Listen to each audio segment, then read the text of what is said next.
À compter de lundi, un dispositif spécifique est mis en place dans les écoles pour les élèves qui sont testés positifs à la Covid-19, ainsi que pour les cas contacts. Auparavant, quand on était contact à risque jusque Noël, on allait se faire tester. On allait se faire tester dans une pharmacie avec un test antigénique ou un test PCR. Et on revenait à l'école avec ce test négatif. Eh bien, aujourd'hui, la différence, c'est qu'au lieu d'aller faire un test antigénique en pharmacie, l'école vous donne un papier et vous allez avoir dans une pharmacie 3 autotests gratuits que vous pratiquez votre enfant est sous votre responsabilité. Et vous retournez à l'école si le test est négatif, avec une attestation sur l'honneur disant que votre enfant est négatif. Par ailleurs, si un cas positif est avéré, les classes ne ferment plus. Le lendemain, tranquillement, il se fait autotester.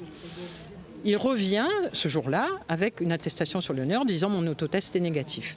Il revient à l'école. Nous sommes donc en J1. En J2, un petit camarade de la même classe, lui il est positif. On ne recommence pas tout le processus. On ne refait pas tester l'ensemble de la classe. Ça, c'est une question sur laquelle il faut être très clair.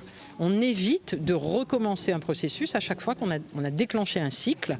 Ce cycle est de 7 jours et ce cycle, il faut le suivre. Donc cet enfant qu'on a évoqué, dont l'autotest est négatif et qui est revenu à l'école en J1, il reste à l'école même si d'autres camarades de la classe sont positifs.